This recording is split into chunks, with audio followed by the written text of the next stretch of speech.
Hi everyone. And so after reviewing your discussion board that you just completed, I've taken note of some common questions and I'll try to provide you with some explanations here. There were several of you who were still confused about standard error of measure, or SEM. Several people still had questions about confidence intervals. So I'll talk about both of those things. Then I'll talk a little bit about validity coefficients and finish with a little discussion about the use of assessments in schools and in private counseling practice. So standard error of measurement, I'm going to try to give you a very practical example. As you can see in your book, it says that it is a fluctuation in scores that results from factors that are related to the measurement process, but that are irrelevant to what is being measured. And so in the other voice thread, I've given you several examples using a tape measure to measure somebody's head. Well, let's pretend like I have elastic, okay? And yes, we're all grown-ups. It is a bra strap. It's the closest thing that I had to elastic. But I have elastic that I'm going to use to measure somebody's head. And the elastic gives, it has stretch. And so maybe today, whenever I measure the circumference of the head, maybe I stretch it a little tighter than what I stretch it tomorrow. And so each time that I do it, there will be a little bit of variance because of that stretch and how much I'm stretching it at each test administration. So you can see how that introduces a little bit of error. And so how are we to know, what a person's real score is when on any given day I might stretch it a little tighter or a little bit looser to get that measurement?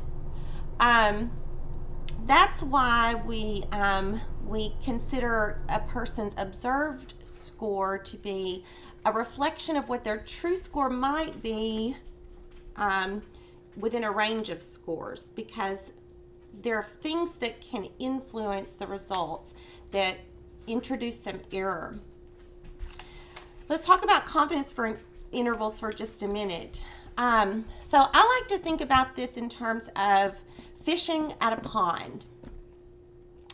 If I am going to go fishing at a pond and I go to the pier and I fish just off the pier and right around the pier, right?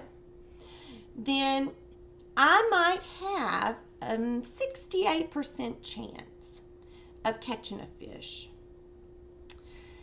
If I widen my range and if I fish the pier and fish around the banks, right, around all the banks, maybe I'll have a 95% chance of catching a fish.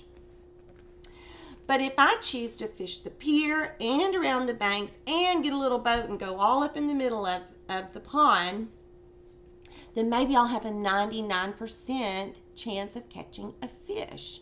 So you can see that when we increase the range, increase the area of the pond, let's liken that to increasing a range of scores.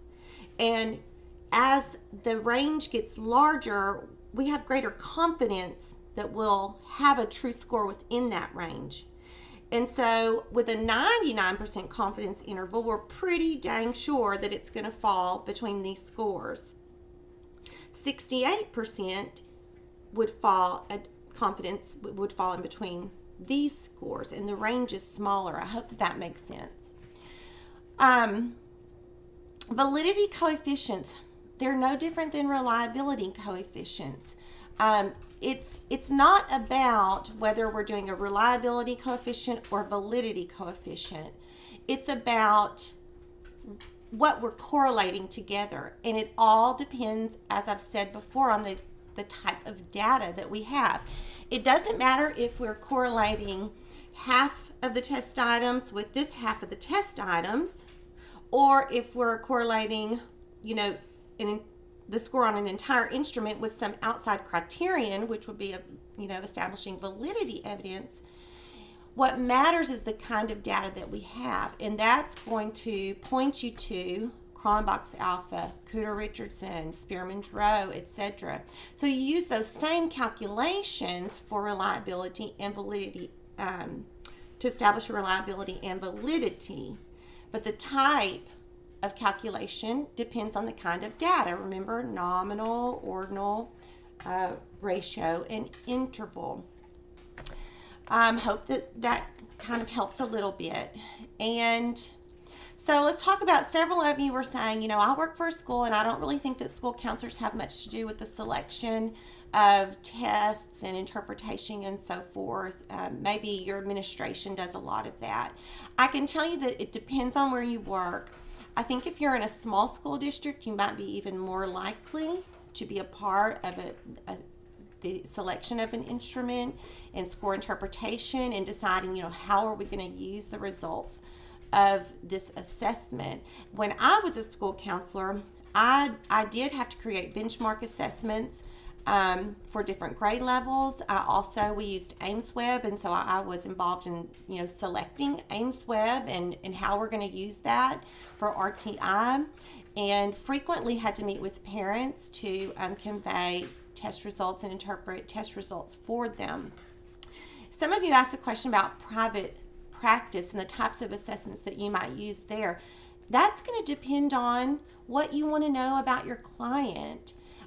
Very commonly, private practice counselors will give instruments like the Beck Depression Inventory to see, to measure a client's depression.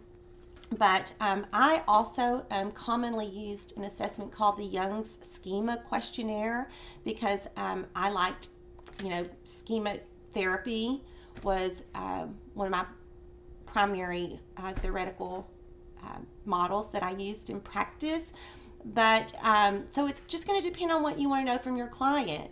Also, working with transgender clients, I had to find instruments that could help me to assess their levels of gender dysphoria.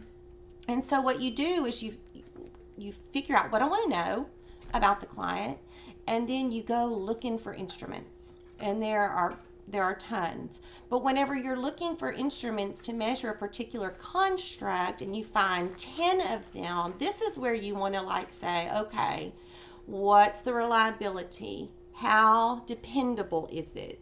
That's what reliability tells us, is how dependable is it?